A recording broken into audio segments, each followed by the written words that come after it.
Good morning, everyone. My name is Nasir Shah Khan, and now we are going to solve E2 sheet class 5th. Class 5th की हम E2 sheet को solve करने के लिए जा रहे हैं. चलिए, पहला क्वेश्चन है कि parameter of any figure is equal to sum of all side. Parameter of any figure is equal to sum of all side. थोड़ा सा और इसे इक्वल कर लेते, बड़ा कर लेते ताकि आपको अच्छे से दिखे. तो सबसे पहले तो आपको पता होना चाहिए कि पैरामीटर होता क्या है. तो हम सिंपल सी लैंग्वेज में अगर पैरामीटर को समझना चाहें बेटा, किसी भी शेप का, चाहे वो हम एक शेप बना लेते हैं जो कि हमारे लिए एक रेक्टेंगल बना. इस रेक्टेंगल में अगर कोई पैरामीटर, कोई आपसे पूछे कि पैरामीटर हम किसे कहेंगे, तो हम जानते हैं कि किसी भी शेप को अगर क्लोज कर दिया जाए तो उसके आसपास एक बाउंड्री बन जाती है. फॉर एग्जांपल, ये यहां से लेके तो यहां तक एक साइड, फिर ये again second side, third side and fourth side. इन सभी साइड्स को मिलाकर हमारे पास में एक एरिया बना और इस एरिया के आसपास ये हमने बाउंड्री को ड्रॉ कर दिया. ये जो बाउंड्री है ना बेटा, ये जो बाउंड्री हमने बनाई है, ये बाउंड्री ही हमारी क्या है, पैरामीटर है. तो किसी भी शेप की, क्लोज शेप की जो बाउंड्री होती है उसे हम लोग पैरामीटर कहते हैं. और किसी भी शेप की अगर बाउंड्री निकालना है तो हमें क्या करना पड़ेगा. फॉर एग्जांपल, मेरे पास में 5 है, ये 3 है, ये अगेन 5 है, अगेन ये 3 है. तो मुझे अगर इसकी बाउंड्री बताना है तो मैं कैसे बताऊंगा. इस साइड का, इस साइड का, इस साइड का, इस साइड का, इन सभी साइडों को ऐड कर दूंगा. तो जब इन साइडों को मैं ऐड करूंगा, यानी कि 5 + 5 + 3 + 3 है ना, अपोजिट साइड्स आर इक्वल. तो 5 5 + 10 + 3 30 + 3 60. तो टोटल जो है मेरे पास में इसकी जो मेजरमेंट जब मैंने इसका किया तो इस शेप का जो पैरामीटर है बेटा वो कितना निकल के आया, 16 निकल कर आया. अब मैं इसके आगे सेंटीमीटर लगा दूं, मीटर लगा दूं, वो मेरे ऊपर डिपेंड करता है. अभी मैंने सिंपल सा एक नंबर लिया था, उस नंबर को ऐड करके आपको समझाने की कोशिश की.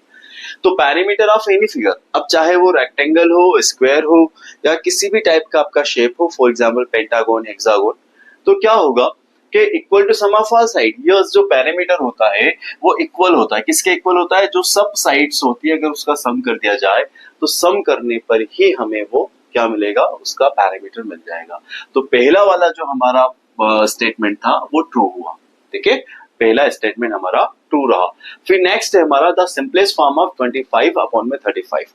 25/35 है बेटा, तो हमें इसका सिंपलेस्ट फॉर्म बनाना है.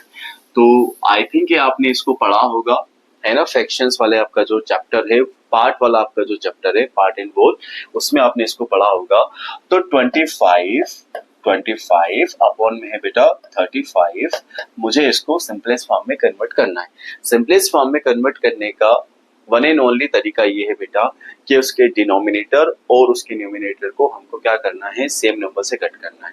डिनोमिनेटर मतलब नीचे वाला नंबर, न्यूमिनेटर मतलब ऊपर वाला नंबर. ठीक है, तो जब दोनों को हम किसी सेम नंबर से कट करेंगे तो कट करने पर जब हमको लास्ट ऐसा नंबर मिलेगा जो अब फिर किसी भी सेम नंबर से दोनों कट नहीं होंगे, तो उसको ही हम लोग उसका सिंपलेस्ट फॉर्म बोलते हैं. फॉर एग्जांपल, आप देखेंगे कि 25 एंड 35 जो है बेटा, ये कट होगा. किससे कट होगा, तो हम कहेंगे कि सर ये 5 से कट होगा, क्योंकि 25 एंड 35 दोनों मतलब 5 की टेबल में आते हैं. तो हम इसे कट करेंगे. 5 5 25 एंड 5 7 35.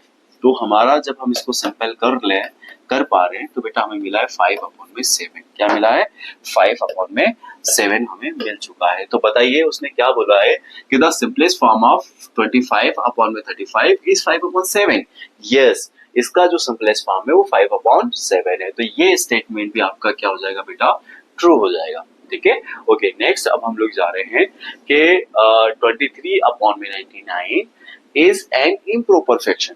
तो इज एन इम्प्रॉपर फ्रैक्शन, तो हमें समझना पड़ेगा कि क्या होता है ये improper fraction, what is a improper fraction, what is a proper fraction. तो चलो हम लोग बेटा इसको एक सिंपल सी डेफिनेशन में समझते हैं. सबसे पहले मैं आपको समझाता हूँ कि प्रॉपर फ्रैक्शन होता क्या है, क्योंकि उससे रिलेटेड अगर क्वेश्चन आएंगे तो आप इजीली उसको कर पाओगे. तो सिंपल सी बात है बेटा कि ऊपर जो है आपका वो क्या है, न्यूमेरेटर है. क्या है बेटा, न्यूमेरेटर. क्या है, न्यूमेरेटर. और नीचे क्या है आपका बेटा, डिनोमिनेटर है. नीचे क्या है आपका, डिनोमिनेटर. नीचे डिनोमिनेटर है. तो जब भी आपका न्यूमेरेटर अगर क्या हुआ, स्मॉल या स्मॉलर, ठीक है, स्मॉलर। और जो डिनोमिनेटर है अगर वो क्या हो, बिगर हो, तो जब ये वाला केस आपको कहीं पे मिल जाए कि ऊपर वाला नंबर यानी न्यूमरेटर बड़ा और डिनोमिनेटर छोटा हो, तो उस टाइप के फ्रैक्शन को हम क्या बोलते हैं बेटा, प्रॉपर फ्रैक्शन बोलते हैं। और जस्ट इसका अपोजिट यानी कि जब हमें किसको देखना हो, इम्प्रॉपर फ्रैक्शन को देखना हो, इम्प्रॉपर फ्रैक्शन को जब आपको देखना हो बेटा, तो क्या होगा इसका जस्ट अपोजिट, कि जो न्यूमरेटर होगा और जो डिनोमिनेटर होगा, N for numerator, D for denominator, numerator जो होगा बेटा वो क्या हो जाएगा, जस्ट इसके अपोजिट बिगर हो जाएगा। ठीक है, और डिनोमिनेटर क्या होगा, स्मॉलर की जगह पे, सॉरी बिगर की जगह पे क्या हो जाएगा, वो स्मॉलर। जब ये केस आपको दिखता है बेटा, तो आप कह देना कि वो जो फ्रैक्शन हमें दिया गया है वो आपका इम्प्रॉपर फ्रैक्शन है, given fraction is a improper fraction. तो अब आप इसको देखिए कि क्या 23 अपॉन में 99 इज अ इम्प्रॉपर फ्रैक्शन, नहीं, it is not a improper fraction, it is a proper fraction because of कि जो इसका न्यूमरेटर है वो स्मॉल है एंड डिनोमिनेटर उसका बिगर है। सो हम यहाँ कहेंगे कि ये एक हमारा इम्प्रॉपर फ्रैक्शन नहीं है, ये हमारा प्रॉपर फ्रैक्शन है। सो हमारा ये वाला जो स्टेटमेंट है ये हमारा फॉल्स हो जाएगा। अगेन हम लोग बात करने जा रहे हैं बेटा, this is a very simple and very easy statement, that is कि 1 kg is equal to 10,000 gram. 1 kg यानी कि 1 किलोग्राम 10,000 या 10,000 ग्राम्स के बराबर होता है। नहीं बेटा, मैंने आपको याद होगा कि जो 1 kg होता है वो किसके बराबर होता है, तो हम जानते हैं कि 1 kg जो होता है वो 1000 ग्राम के बराबर होता है। और 1000 ग्राम में 3 जीरो लगते हैं, लेकिन यहाँ पे जब हमने देखा तो 1 2 3 एंड 4 यानी ये तो 10,000 ग्राम है, तो ये स्टेटमेंट भी हमारा क्या हो जाएगा, रॉन्ग हो जाएगा। ओके, नेक्स्ट है बेटा, distance is equal to speed multiply by time. ये चैप्टर नंबर 1 में जो आप लोग वाले जो बोट वाले जो क्वेश्चंस करते हैं वहां पे आपको ये क्वेश्चंस या वहां पे कॉन्सेप्ट आपको देखने को मिलेगा। तो distance is equal to speed multiply by time, yes it is a बिल्कुल करेक्ट आपका ये स्टेटमेंट है, क्योंकि जब भी हम लोग डिस्टेंस निकालेंगे बेटा, क्या निकालेंगे, डिस्टेंस हम लोग निकालेंगे, डिस्टेंस इज इक्वल टू क्या होता है, speed, distance is equal to होता है स्पीड मल्टीप्लाई बाय बेटा टाइम। ओके, और इसी से हमारे दूसरे कंसेप्ट बनते हैं। फॉर एग्जांपल अगर मुझे स्पीड का कंसेप्ट बनाना है तो स्पीड इज इक्वल टू क्या होता है, तो बेटा यहाँ पे जो डिस्टेंस है ना उसकी कोई वैल्यू चेंज नहीं होगी, वो जहां है वो वही रहेगा, और स्पीड की वैल्यू निकालना है और इधर से आपको क्या करना पड़ेगा, टाइम को इसके अपॉन में लेकर आना है। तो हम यहाँ पे क्या बात करेंगे बेटा कि स्पीड इज इक्वल टू होता है डिस्टेंस अपॉन में टाइम। ओके, अगेन अगर मुझे टाइम को फाइंड करना है, टाइम की वैल्यू मुझसे कहीं पे पूछेगा, तो मैं अगेन क्या काम करूंगा, डिस्टेंस जो है मेरा उसको न्यूमरेटर में बना के रखूंगा डिस्टेंस, और अपॉन में क्या कर देंगे, अगर टाइम पूछा है तो डिस्टेंस के अपॉन में स्पीड आ जाएगा, और स्पीड पूछा है तो उसके अपॉन में क्या आ जाएगा बेटा, टाइम आ जाएगा। ओके, तो डिस्टेंस अपॉन में क्या आ जाएगा यहाँ पर, स्पीड। Okay, good.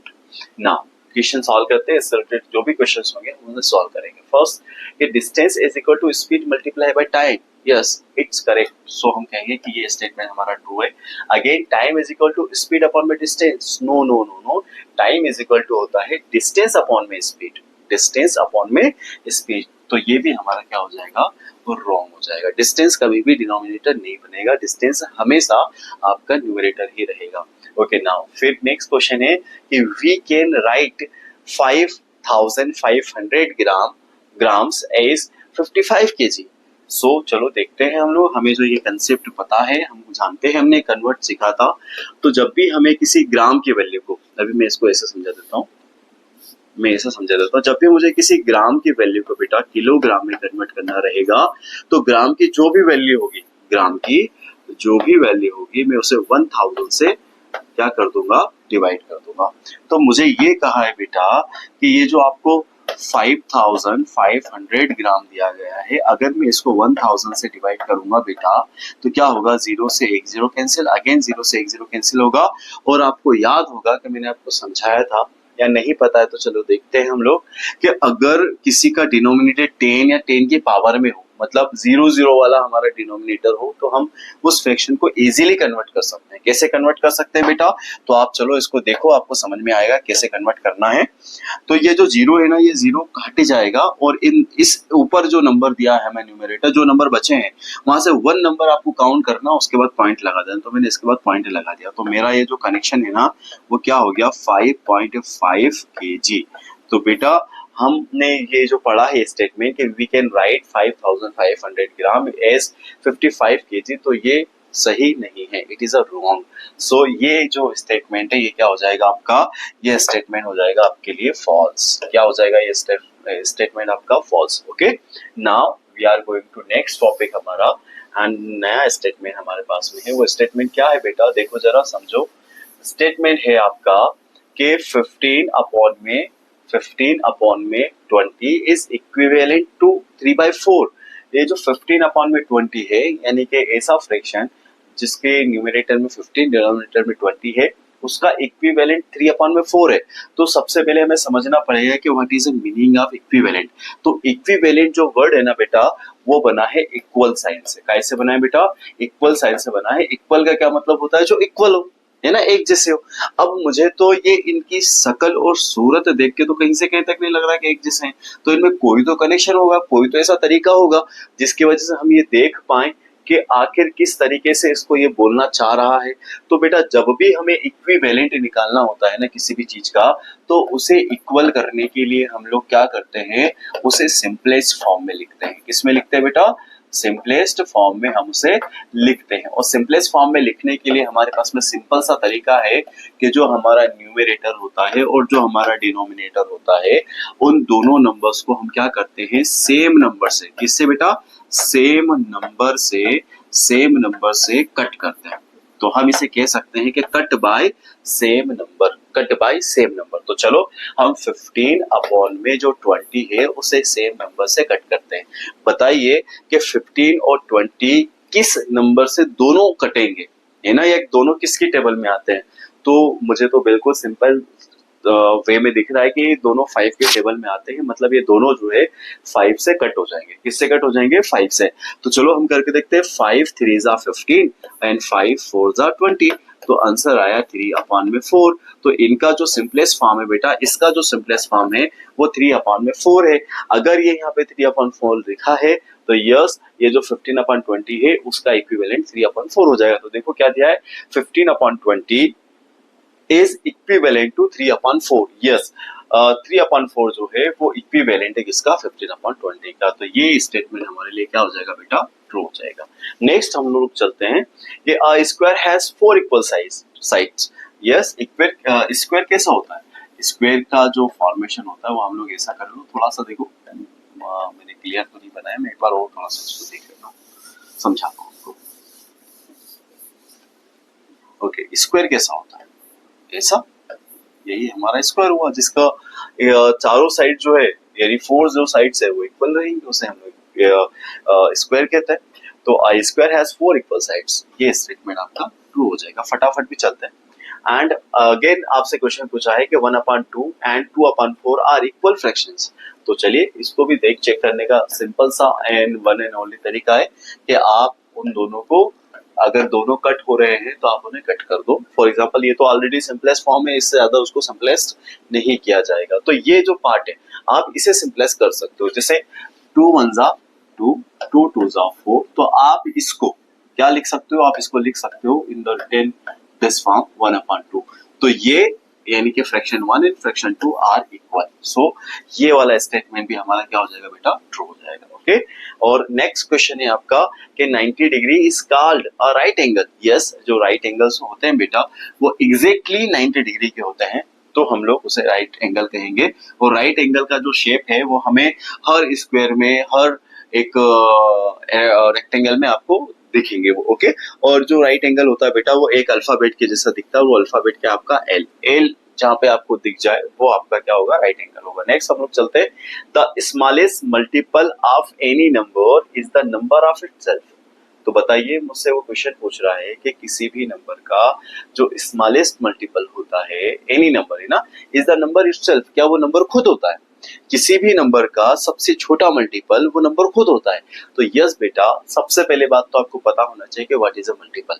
तो multiple is a table, look like a table. एक जो टेबल होती है ना, वो एक मल्टीपल ही होता है। जैसे मुझे 3 की टेबल बनानी है, तो 3 मतलब 3 1 जा 3, 3 2 जा 6, 3 3 जा 9, ये ऐसे में टेबल बना रहा हूँ। तो ये जो मैं बोल रहा हूँ ना, 3 1 जा 3, 3 2 जा 6, 3 3 जा 9, 3 4 जा 12, ये सारे के सारे 3 के मल्टीपल है। लेकिन इसकी शुरुआत हमने, इसकी स्टार्टिंग किससे की थी? 3 से किया था। तो 3 जो है वही इसका स्मॉलेस्ट क्या होगा? मल्टीपल होगा। तो यस, ये जो कॉन्सेप्ट है ये भी आपका बिल्कुल ट्रू है। तो आप इसको बोल सकते हैं कि yes, it is a true. Next, a circle has 4 corners. Corners, corners का क्या मीनिंग होता है बेटा? ये पार्ट आपका कॉर्नर है, ये कॉर्नर है, ये कॉर्नर, ये कॉर्नर।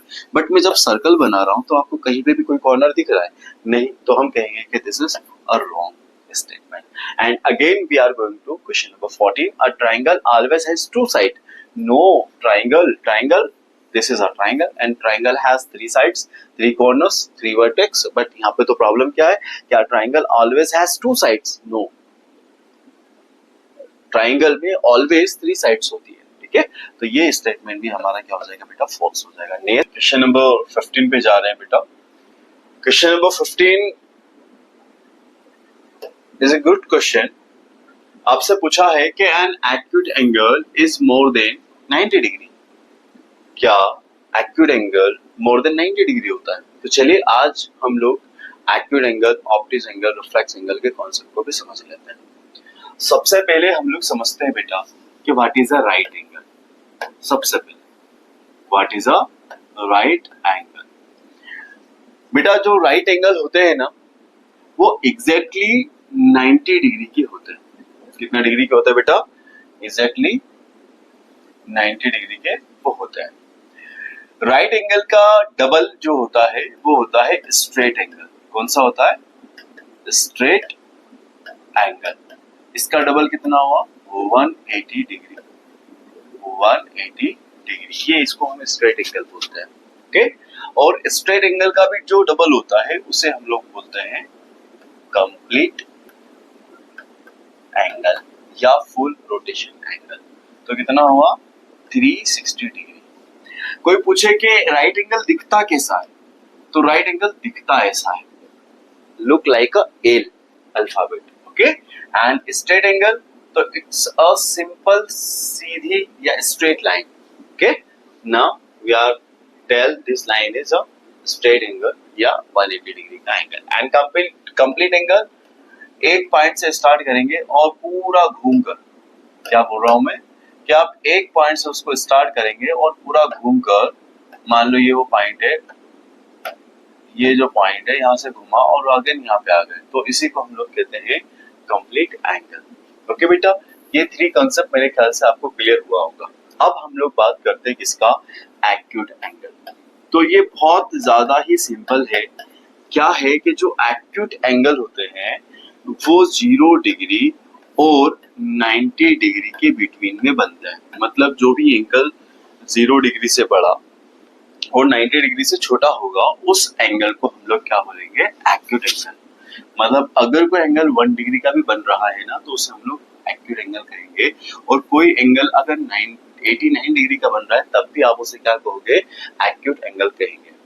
0 डिग्री का नहीं होना चाहिए, 90 डिग्री का भी नहीं होना चाहिए। भाई 90 डिग्री अगर हुआ तो वो राइट एंगल हो जाएगा और 0 डिग्री में कोई एंगल बनता नहीं है। ठीक है, तो 1 डिग्री से लेके तो 89 डिग्री तक के जितने भी एंगल्स आपके सामने होंगे वो सारे एंगल आपके एक्यूट एंगल होंगे। Okay, now we are going to obtuse angle. कौन सा एंगल बेटा? Obtuse angle. ऑब्ट्यूज एंगल जो होंगे, जहां पे हमारी एक्यूट एंगल की कहानी खत्म होगी वहीं से हमारी ऑब्ट्यूज एंगल की कहानी शुरू होगी। मतलब कि 90 डिग्री और 180 डिग्री के बीच में जो भी हमारे एंगल बनेंगे उन सभी एंगल्स को हम लोग ऑब्ट्यूज एंगल बोलेंगे। फॉर एग्जाम्पल, चाहे वो एंगल 91 डिग्री का हो, चाहे वो एंगल 179 डिग्री का ही क्यों ना हो, ये एंगल और ये एंगल या इसके बीच में आने वाले जितने भी एंगल होंगे बेटा वो सारे के सारे आपके ऑब्ट्यूज एंगल होंगे। Okay, now we are going to reflex angle. Which angle? Reflex angle, and reflex angle is equal to क्या होगा बेटा, जहां पर ऑप्टिक्स एंगल की कहानी खत्म होगी वहीं से रिफ्लेक्स एंगल की कहानी शुरू होगी। मींस दैट के 180 डिग्री से स्टार्ट होगा तो कहां तक जाएगा, 360 डिग्री तक जाएगा। तो 180 और 360 के बीच में या उनके बिटवीन जो भी एंगल आपका बनेगा उन सभी एंगल्स को हम लोग क्या कहेंगे बेटा, रिफ्लेक्स एंगल कहेंगे। ओके, अब इससे रिलेटेड आई थिंक आपको क्वेश्चन समझ लेना चाहिए। उसने पूछा है कि an acute angle is more than 90 degree, so वो मोर देन 90 डिग्री नहीं होता है, acute angle more than 90 degree नहीं है। एक्यूट एंगल जो है वो more than 0 degree but less than 90 degree. So हम उस एंगल का जब फॉर्मेशन होगा जो कि मोर देन 0 डिग्री और लेस देन 90 डिग्री होगा तो उसे ही एक्यूट एंगल कहेंगे। लेकिन इस एक्यूट एंगल में वो बोल रहा है कि मोर देन 90 डिग्री हो, तो नहीं, ये हमारा स्टेटमेंट फॉल्स हो जाएगा। Again, weight is measured in litre, क्या वेट का यूनिट जो है या वेट को जब हम लोग मेजर करेंगे तो क्या हम लोग लीटर में करते हैं, नहीं, वेट को हम लोग करते हैं किलोग्राम में। ओके, इसमें करते हैं बेटा किलोग्राम में, तो ये भी हमारा फॉल्स हो जाएगा। Again, a circle has 360 degrees, yes it's correct. Again, a pentagon has four sides, pentagon, hexagon, ये वर्ड्स, ऑक्टागोन आपने नाम सुने होंगे। पेंटागोन मतलब के 5, मतलब के ऐसा कोई शेप जिसमें 5 साइड्स हो, उसे हम लोग पेंटागोन कहते हैं। लेकिन यहाँ पे हमारे पास में जो पेंटागोन के बारे में बताया गया है इस स्टेटमेंट में कि अ पेंटागोन हैज 4 साइड्स, तो ये हमारे लिए क्या हो जाएगा बेटा, रॉन्ग हो जाएगा। Okay, now we are going to again our new questions. The question is one word, सबसे पहले इसको सही कर लीजिएगा। Okay, answer in one word. Okay, listen, one word में हमें आंसर देना है, इसे fill in the form, fill in the blanks के फॉर्म में हमने उसको फॉलो कर दिया ताकि वहां पे आंसर लिख सके। क्या है कि what is the common end point of two rays, common end point बेटा, जब भी किसी कॉमन पॉइंट की बात की जाएगी और वो भी टू रेज का, तो रेज क्या मतलब, जिसका एक पॉइंट हो वो किसी एक डायरेक्शन में जा रही हो और कहां तक जा रही है इसकी कोई लिमिट नहीं है। सेकेंड जो रे है या सेकेंड जो लाइन है वो भी आपकी किसी डायरेक्शन में जा रही है, उसकी भी कोई लिमिट नहीं है। तो हमने इसे रे क्यों कहा, रे इसलिए कहा बेटा, रे हमने इसे इसलिए कहा, समझना कि ये एक लाइन जो है उसका एक ऐसा कोई पार्ट जिसका कोई एक एंड पॉइंट हो और एक एंड पॉइंट ना हो, तो ऐसी लाइन को हम रे के नाम से जानते हैं। तो दो लाइन मिलके हमारा एंगल बनाती है, तो ये दो रे नहीं है, ये इनको क्या बोलेंगे हम लोग, रे कहेंगे, लाइन नहीं है, रे है, या आप इसे क्या कहेंगे बेटा, साइड कहेंगे। तो इन दोनों से हमारा क्या बनेगा, एक एंगल बनेगा। तो जब भी हमारी दो रे आपस में मिलती है तो जिस पॉइंट पे वो मिलती है, जैसे इस पॉइंट पे ये दोनों मिल रही हैं, इस पॉइंट पे दोनों मिल रहे हैं, तो इस पॉइंट को ही इनका एंडिंग पॉइंट कहते हैं।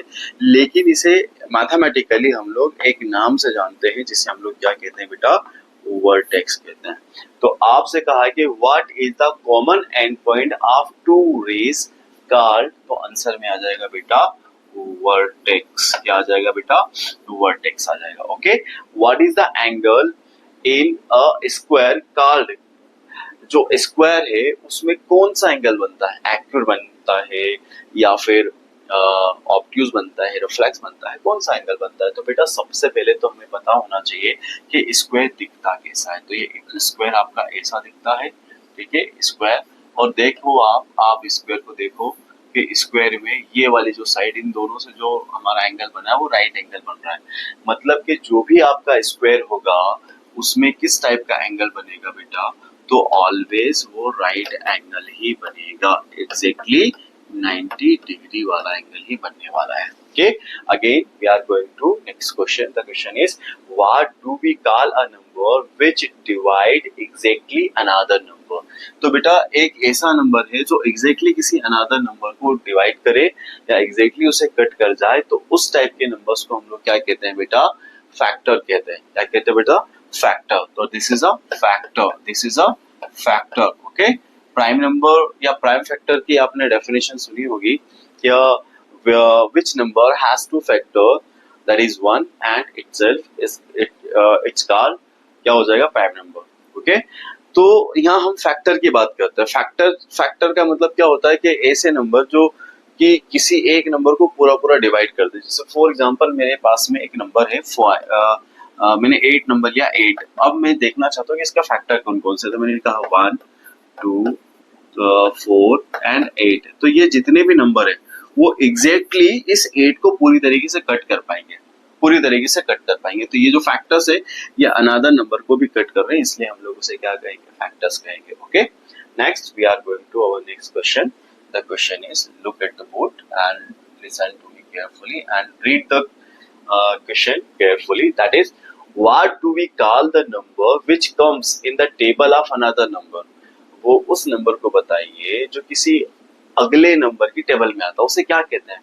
तो जब भी टेबल वर्ड आपके सामने आए ना बेटा, इस टेबल का मतलब ही क्या हम लोग बोलते हैं, मल्टीपल। क्या बोलते हैं, मल्टीपल। तो इसका आंसर क्या आ जाएगा बेटा, मल्टीपल इसका आंसर आ जाएगा। Okay, next question is name the shape which has 4 equal side and 4 right angle। तो बताइए ऐसा कौन सा हमारा शेप है जिसकी 4 इक्वल साइड्स होती हैं और 4 राइट एंगल होते हैं। The name of this shape is square. क्या है, square. Next, what do we call a fraction in which the numerator is smaller. याद रखना, न्यूमरेटर क्या हो, स्मॉलर हो देन द डिनोमिनेटर। मैंने थोड़ी देर पहले आपको समझाया था। तो न्यूमरेटर जब स्मॉलर हो डिनोमिनेटर से, तो उस टाइप के फ्रैक्शन को हम बेटा क्या बोलते हैं। Yes, you are thinking it is right. The question का आंसर है प्रॉपर फ्रैक्शन। क्या बोलेंगे हम उसे, प्रॉपर। क्या बोलेंगे बेटा, प्रॉपर फ्रैक्शन। क्या बोलेंगे, proper fraction. Okay okay, now we are going to our next question. The question is, क्या कहा है बेटा, देखो सुनो और समझो और अच्छे से उसका जवाब दो। What do we call an angle that is more than 90 degree but less than 180 degree. More than 90 degree and less than 180 degree, मतलब ऐसा एंगल जो 90 डिग्री और 180 डिग्री के बीच में आता हो, उसे हम लोग क्या कहते हैं बेटा, ऑब्ट्यूस एंगल हम लोग उसको कहते हैं। ठीक है, तो इसका आंसर आ जाएगा आपका ऑब्ट्यूस। ये दिख रहा है कोने में, obtuse angle. Okay, what angle does the English letter L make. ऐसा कौन सा एंगल है जो एल की तरह दिखता है, एल बनाता है, तो उस एंगल का नाम है बेटा राइट एंगल। कौन सा एंगल है बेटा, right angle, right angle. Now we are going to next question, question number 9। Try to use a square and a triangle to draw a fish. आपसे कहा है कि आप ट्राइंगल का यूज करें, स्क्वायर का यूज करें और एक फिश को बनाइए। तो बहुत सिंपल है, आपने ये ले लिया, ठीक है, और आपने यहाँ से इस टाइप से भी इसको बना दिया। ये बन गया आपके पास में एक फिश। ये आपने बना लिया यहाँ पे फिश। या फिर ऐसा कर लो, ये आपके पास में है, आपने ऐसा लिया और यहाँ से ऐसा एक और डायग्राम बना दिया, ये बना दी उसकी आंख। तो इस तरीके से आप एक ट्राइंगल और स्क्वायर का यूज करके इसको ड्रॉ कर सकते हैं, फिश को ड्रॉ कर सकते हैं। Okay, now next question is what is the unit of weight. ये तो बार बार क्वेश्चन आ रहा है, तो क्वेश्चन का आंसर है बेटा kilogram. Answer is KG. What is the unit of distance. What is the unit of distance. तो डिस्टेंस की जो यूनिट होती है, इसका कहने का मतलब ये है कि डिस्टेंस को किस यूनिट में मेजर किया जाता है। फॉर एग्जांपल, जैसे मैंने कहा कि धार या इंदौर जो है भोपाल से इतनी दूरी पर, इतने डिस्टेंस पे, तो उसके आगे मुझे नंबरिंग लगाना पड़ेगा। फॉर एग्जांपल 300 उनके बीच में डिस्टेंस, तो मैं इसको कहूंगा 300 किलोमीटर। 300 किलोमीटर। वैसे डिस्टेंस की जो और भी यूनिट्स होती है वो किलोमीटर होती है, मीटर होती है। ठीक है, तो अभी हम लोग किलोमीटर की ही बात करते हैं, बाद में हम लोग इसको समझेंगे। ठीक है, how many right angles are there in a square. तो कितने राइट एंगल होते हैं किसी एक स्क्वायर में। तो क्वेश्चन नंबर हमारा जो 12 है वो आपको क्या बोल रहा है कि how many right angles are there in a square.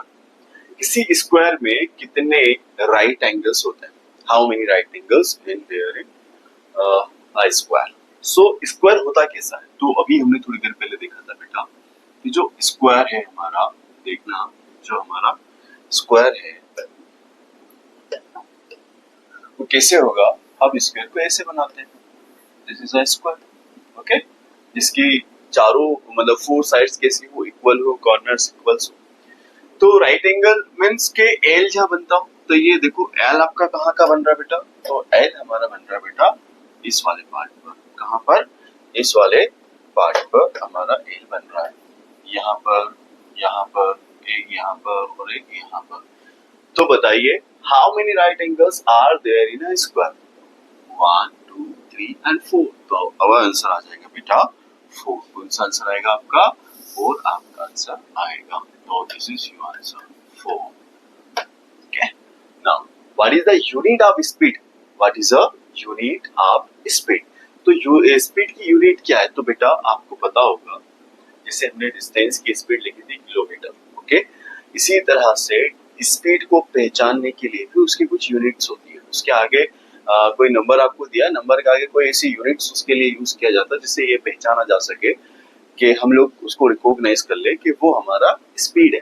तो हम लोग कैसे कहेंगे, तो आपको क्वेश्चंस में मिलेंगे किस तरीके से कि कोई सा भी नंबर आपके सामने होगा और उस नंबर के आगे क्या लिखा होगा, किलोमीटर पर आवर, ये वर्ड यूज होगा। कौन सा वाला, किलोमीटर पर आवर, ठीक है, पर आवर्स हो सकता है, आवर हो सकता है।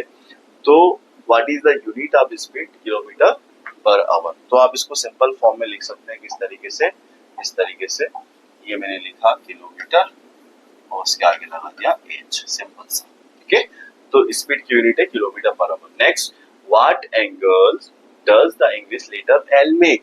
सेम क्वेश्चन आई थिंक यहाँ पे रिपीट हो चुका है, ये वाला, what angle does the English letter L make. तो सेम आंसर इसका आ जाएगा बेटा, क्या आंसर होगा, राइट एंगल इसका आंसर हो जाएगा।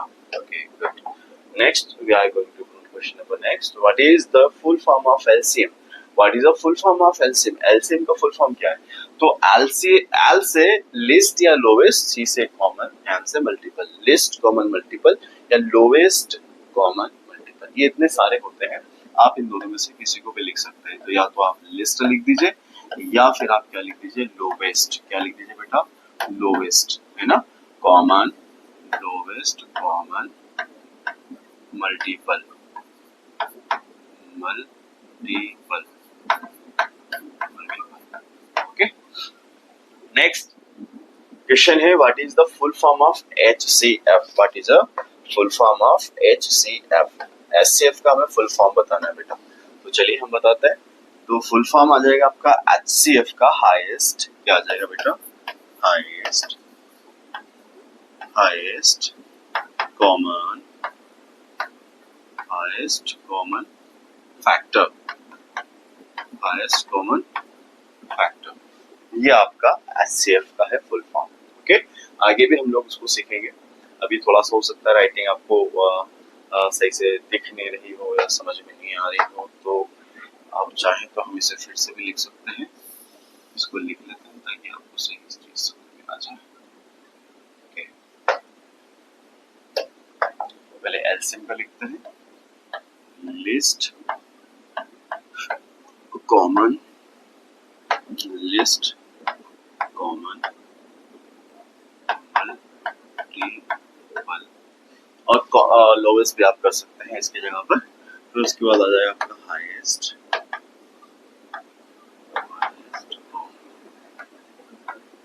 फैक्टर। कई सारे बच्चे इन दोनों में कंफ्यूज होते हैं, HCF में मल्टीपल का यूज करते हैं और LCM में फैक्टर का यूज करते हैं, या दोनों में मल्टीपल का यूज करते हैं। तो बेटा एक बार कुछ भी लिखने से पहले सोच लेना कि हम HCF F का फुल फॉर्म सोचना है, एम का नहीं सोचना है, ठीक है।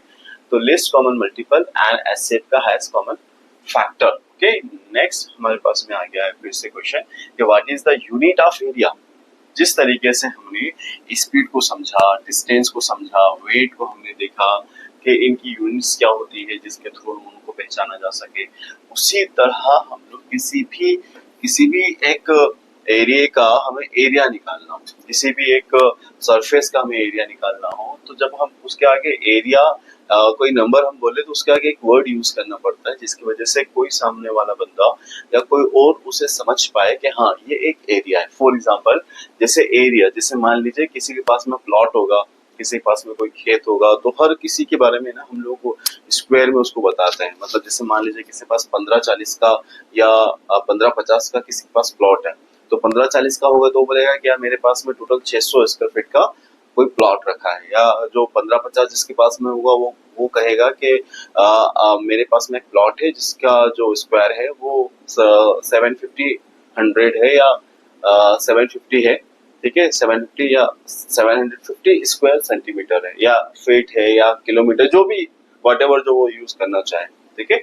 तो जब भी हमको एरिया का हमें यूनिट दिखाना है बेटा, तो हम क्या करेंगे, कुछ आप लोग जब एग्जाम की बात करोगे तो उसमें मैक्सिमम सेंटीमीटर वर्ड यूज किया जाएगा, है ना। तो सेंटीमीटर स्क्वायर आप बोल सकते हो या आप बोल सकते हो क्या, स्क्वायर सेंटीमीटर, ठीक है। वैसे तो इसकी यूनिट किलोमीटर मीटर में सब में चलती है, लेकिन अभी आप फिलहाल में सेंटीमीटर स्क्वायर या स्क्वायर सेंटीमीटर को आप याद कर सकते हो, इसको याद रख सकते हो आप, स्क्वायर सेंटीमीटर को आप याद रख सकते हो। Next, what is the unit of perimeter, what is the unit of perimeter, perimeter का यूनिट बताना है। तो एरिया को जिस तरीके से हम किसी नंबर के बाद सेंटीमीटर स्क्वायर या स्क्वायर सेंटीमीटर रखते हैं, उसी की तरह हम पेरीमीटर को पहचानने के लिए सिर्फ और सिर्फ सेंटीमीटर या मीटर या किलोमीटर का यूज करते हैं। तो आप इनमें से किसी एक को भी लिख देंगे, काम हो जाएगा, ठीक है। Next, reduce the following in the simplest form 15/24। मुझे क्या करना है बेटा, मुझे उसे सिंपलेस्ट फॉर्म में रखना है। इसको तो सिंपलेस्ट फॉर्म में रखना है मुझे 15/24। याद रखिएगा, जब भी किसी फ्रैक्शन को सिंपलेस्ट फॉर्म में रखना हो या उसे क्रिएट करना हो बेटा, तो उसका न्यूमरेटर और उसका जो डिनोमिनेटर है, इन दोनों को हमें किसी सेम नंबर से कट करना पड़ता है, किसी भी सेम नंबर से कट करना है। तो cut by the same number denominator and numerator. तो जो सेम नंबर होता है, इसका मतलब ये होता है कि ये दोनों नंबर किसी एक ही नंबर की टेबल में आना चाहिए, तभी तो हम कहेंगे कि हाँ सेम नंबर से कट हो रहा है। तो फॉर एग्जांपल मैंने कहा 15 जो है वो 3 की टेबल में आता है, तो अब मैंने न्यूमरेटर से सोचा तो मैं डिनोमिनेटर के बारे में सोचूंगा कि हाँ 24 भी 3 की टेबल में आता है, ठीक है। तो ये 3 से दोनों नंबर कट होंगे, तो 3 5 जा 15, 3 8 जा 24। तो इसका जो सिंपलेस्ट फॉर्म है बेटा 5/8 हो चुका है। तो हम इसका सिंपलेस्ट फॉर्म लिख देंगे 5/8। आप ऐसे भी लिख सकते हैं और इसी को ऐसे भी लिख सकते हैं, ठीक है। तो इस तरह से बेटा आपने सारे के सारे वर्ड्स जो थे उनको सॉल्व कर लिए हैं। वर्ड वाले सारे क्वेश्चंस हमारे हो चुके हैं।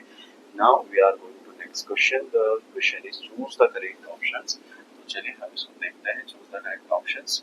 ये क्वेश्चन नंबर हमारा 3 है, गलती से यहाँ पे 4 लिखा गया है, आप करेक्ट कर दीजिएगा। चलिए, choose the correct option. Choose the correct option it is a very important and very conceptual question है ये। तो अगर आपको आते होंगे सारे कंसेप्ट तो आप उसको प्रॉपर तरीके से कर भी पाओगे। चलिए स्टार्ट करते हैं। पहला जो क्वेश्चन है बेटा आपके पास में, कि a motor boat travels 36 kilometre in 6 hours. 36 kilometre in a 6 hour, what distance will it cover in 1 hour? तो 1 आवर में वो कितना डिस्टेंस कवर कर लेगा। तो बेटा हमको क्या करना पड़ता है, कई बार इस टाइप के क्वेश्चन को सॉल्व करने के लिए हमें कुछ चीजों को समझना पड़ता है। फॉर एग्जांपल, जैसे मैंने कहा कि कोई मोटर बोट है, वो 36 किलोमीटर वो ट्रेवल करती है, वो भी टाइम पूरा लेती है 6 आवर में। तो आप इसको ऐसा भी समझ सकते हो कि 6 आवर में उसने कितना चला बेटा, 36 किलोमीटर चला। 36 किलोमीटर उसने चला। फिर वो आपसे पूछना चाह रहा है कि what distance will it cover in 1 hour. 1 hour में वो कितना डिस्टेंस को कवर कर पाएगी। तो आप ऐसे भी सोच सकते हो कि 6 आवर में वो 36 किलोमीटर जा रहा है, तो 1 आवर का आपको पता करना है कि 1 आवर में वो कितना चलेगी। तो आपको क्या करना है, ये यूनिटरी आपकी मेथड है जिसमें आपके पास में कई सारे थिंग्स की प्राइस आपको दे रखी है और आपको वन थिंग्स की प्राइस निकालना है। मैं इसको सिंपल सा ऐसा समझाने की कोशिश करता हूँ कि I have a one marker, मेरे पास में एक मार्कर है और ये मार्कर की जो प्राइस है वो 10 रुपीज है, और मुझे ऐसे ही मार्कर और खरीदना है 5 मार्कर्स। क्वांटिटी उसकी कितनी है, 5। अब मैं आपसे पूछना चाहूंगा कि बताइए, इस एक मार्कर की प्राइस 10 रुपए थी, 10 रुपीज थी, और इसके ही जैसे मैंने 5 मार्कर्स और परचेस करे, तो वो जो 5 मार्कर्स मैंने परचेस किए थे उनकी प्राइस कितनी होगी। तो आई थिंक आप लोग इजीली बोल पाओगे सर 50 रुपीज। अब इसी क्वेश्चन को इस तरीके से बोलता कि अगर मैंने 5 मार्कर्स को 50 रुपीज में परचेस किया है तो 1 मार्कर की प्राइस क्या है, तो आप फिर सोच में पड़ जाते हैं। तो 5 मार्कर्स रुपीज 50 रुपीज में आते हैं, 1 मार्कर की प्राइस क्या है बेटा, तो जो 50 रुपीज जो आपको प्राइस दे रखी है ना, उस प्राइस में आप 5 जो क्वांटिटी है उससे डिवाइड कर दो, आपका आंसर 1 मार्कर की निकल कर आ जाएगी। फॉर एग्जाम्पल जैसे 6 आवर में 36 किलोमीटर जाना है, तो 36 अपॉन में क्या आ जाएगा बेटा 6, जब आप इसको कट करेंगे 6 1 जा 6, 6 6 जा 36, तो 1 आवर में बेटा वो जो मोटर बोट है वो कितना चलेगी, वो 6 किलोमीटर चल पाएगी, तो इसलिए आपका आंसर आ जाएगा again 6 kilometre. Okay, now next question, it is a very good and very clear and conceptual question, that is कि 15 notes of rupees 100, किसी भी स्टूडेंट को ये चीज समझना चाहिए कि क्वेश्चन में पूछा क्या है। ओके, उसने पूछा कि 15 notes of rupees 100 together become 15 notes of rupees 100, 100 rupees के किसी के पास में 15 नोट्स हैं, तो वो पूछना चाह रहा है कि टोटल कितने हो जाएंगे। तो मुझे बताओ, किसी के पास में 100 रुपीज के 15 नोट्स हैं, वैसे तो आप इसको प्लस प्लस करते चले जा सकते हैं, लेकिन आप यहाँ पे क्या कर सकते हो कि ये जो 15 है ना, इसके साथ इसका मल्टीप्लाई कर दो, क्योंकि मेरे पास 15 नोट्स है, तो 15 का मैं जब इसके साथ मल्टीप्लाई करूंगा तो क्या होगा, 15 का मल्टीप्लाई हुआ तो ये 0 डबल ऐसे कैसे आ जाएगा, 15 0 जा 15 0, 15 0 जा 0 जा एंड 15 हो जा 15, तो आंसर आपका आ जाएगा बेटा कितना 1500। Okay, again we can write 5500 gram. बेटा ये क्वेश्चन में करवा चुका था आपको, सेम टू सेम आपका क्वेश्चन यहाँ पे रिपीट किया गया है, तो आप इसका आंसर क्या देंगे 5.500 है ना केजी। 5 कैसे किया था पता है ना आप लोगों को, जब भी ग्राम्स को हम लोग किलोग्राम में कन्वर्ट करते हैं तो जो भी ग्राम हमें दिया जाता है हम उसे 1000 से क्या करते हैं बेटा कट करते हैं या डिवाइड करते हैं। तो मुझे दिया था 5500 ग्राम, मैं इसको कट कर रहा हूँ इससे 1000 से, तो जितने भी जीरो नीचे हो, जैसे 1 2 3 ये इतने जीरो थे, मैंने क्या किया इतने जीरो काउंट किए और 1 2 3 के बाद मैंने पॉइंट लगा दिया, तो मेरा आंसर आया 5.500 केजी। आप इसको ओनली 5.5 केजी भी लिख सकते हो, कोई प्रॉब्लम नहीं है, ठीक है, एक ही बात है। चलो अब बढ़ते हैं बेटा और आगे और समझते हैं। क्वेश्चन है कि cow milk cost ₹40 per litre, how much will 20 litre of milk cost. जो काउ का जो मिल्क है वो 40 रुपीज पर लीटर मिलता है, 40 रुपीज पर लीटर मिलता है, तो 20 लीटर मिल्क का कोस्ट क्या होगा। ठीक है, तो वही काम करना है बेटा, यहाँ पे आपको 1 लीटर की कोस्ट दी है, वही वही समझे कि 1 मार्कर 10 रुपए में है, यहाँ पे ये समझे कि 1 मार्कर 10 रुपए में 40 रुपए में आ रहा है, तो आपको 20 मार्कर परचेस करना है, ऐसा समझना है। तो क्या करेंगे हम लोग, या तो 8 करते चले जाए या फिर हम लोग उसको मल्टीप्लाई करते। 8 करना थोड़ा सा लेंथी हो जाएगा बेटा, इसलिए हमें क्या करना पड़ेगा, मल्टीप्लाई करना पड़ेगा। किसका करना पड़ेगा, ये जो प्राइस ऑफ 1 लीटर है ना, इसका मल्टीप्लाई हमको आस्किंग प्राइस या आस्किंग लीटर के साथ में वो करना पड़ेगा। तो हम क्या करेंगे, 1 लीटर की जो दूध की प्राइस है या मिल्क की प्राइस है वो 40 रुपीज है, तो 20 लीटर मिल्क कितने में मिलेगा बेटा, तो 20 लीटर मिल्क मिलने के लिए हमें क्या करना पड़ेगा, मल्टीप्लाई करना पड़ेगा। तो चलो मल्टीप्लाई करते हैं, 0 0 डबल 0 थे तो डबल 0 लगा दिए एंड 2 4 जा 8, आपका आ जाएगा ₹800। इजी हो गया, ये जितने जीरो हो ना उतने आप उसके यूनिट और टेंस प्लेस कर दो, तो नंबर बचेगा आप उसको मल्टीप्लाई कर दो, आंसर आपका आ जाएगा कितना, तो 800 आपका आंसर आ जाएगा। ठीक है, ये जो मैं साइन यूज करता हूँ ये रुपीस का साइन है। Okay okay, now answer is 800 rupees. Again question next हमारे पास में है बेटा, the question is Sarita completed the process of withdrawing ₹5,000 from the ATM. मतलब सरिता ने 5,000 रुपए को विड्रॉ किए एटीएम से and she found only notes of ₹500, और उसने सारे के सारे जो नोट्स है 500 के ही उसने देखे। तो how many notes did Sarita get from the ATM, तो बेटा उसने 500 के नोट्स निकाले और टोटल 5,000 रुपीज निकाले। तो आप यहाँ पे भी क्या कर सकते हो कि एक नोट जो है 500 का है, अब उसने टोटल अमाउंट निकाला है 5,000, तो आप ऐसे इस कंडीशन में क्या करोगे बेटा, वही काम है, आपको अब 10 चीजों का प्राइस दे रखी है और आपको एक चीज की प्राइस आपको यहाँ पे निकालनी है। ठीक है, तो लेकिन यहाँ पे प्रॉब्लम ये है कि सरिता completed the process of withdrawing rupees 500 sorry 5000 from the ATM. She found only notes of rupees 500. How many notes did Sarita get from the ATM? ATM से उसको कितने नोट मिले? तो इस कंडीशन में आप क्या करोगे, जितनी भी हमारी प्राइस होती है उस प्राइस में उसके टाइप के जो नोट्स है उससे डिवाइड करते हैं। तो 5000 को 500 से डिवाइड कर देंगे, तो डबल जीरो से बेटा डबल जीरो कटेंगे एंड 5 की टेबल में 50 आता है 10 टाइम। तो सरिता ने कितने, तो Sarita get from the ATM is 10 notes, total 10 notes उसने उस एटीएम से लिए हैं। ओके, नेक्स्ट हमारे पास में क्वेश्चन है कि Aditi has rupees 284 in her bank account. ये क्वेश्चन थोड़ा सा रॉन्ग है, इसमें थोड़ा सा चेंज कर लीजिए आप। ये जो 284 दिया है ना, ये 2884 है, ठीक है, रुपीज 2884। तो Aditi has rupees 2884 in her bank account. She मतलब अदिति के बैंक अकाउंट में 2884 रुपीज है। एंड फिर क्या बोल रहा है कि she deposit another rupees 1080 rupees उसने और उसमें क्या करे, डिपॉजिट किए। तो how much money she has now in her bank account. तो अब उसकी बैंक अकाउंट में कितने रुपीज हैं। तो सबमिट करने से पहले या डिपॉजिट करने से पहले उसके अकाउंट में कितना अमाउंट था, 2884 रुपीज उसके अकाउंट में था। अब वो बोल रहा है कि उसमें उसने अनदर रुपीज जो है और उसने क्या करता है, डिपॉजिट कर दिया, और वो रुपीज क्या है 1080। तो भाई ये इतना था और 8 वो और करना चाह रहा है, तो हम क्या करेंगे, इसको प्लस कर देंगे। तो 1080, तो उसके अकाउंट में अब कितना अमाउंट है पता चल जाएगा। तो ये 4 एज इट इज, 8 कितना हुआ, 16 का 6 कैरी इज 1, तो 189 एंड 3 1 और 2 and 1 3। तो आंसर आपका आ जाएगा बेटा 3964। ये इसका आंसर है, थोड़ा करेक्शन था, आप कर लीजिएगा। ओके, नेक्स्ट क्वेश्चन है हमारा, which of the following is the proper fraction. इनमें से प्रॉपर फ्रैक्शन कौन सा है।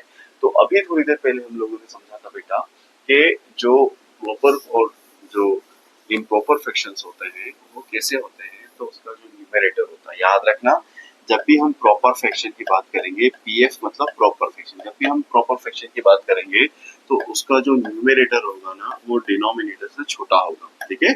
तो न्यूमरेटर स्मॉल जब भी आपको दिखे, है ना, और डिनोमिनेटर आपको बिगर दिखे या बिग दिखे, तो आप क्या करेंगे बेटा, उसको प्रॉपर फ्रैक्शन बोलेंगे।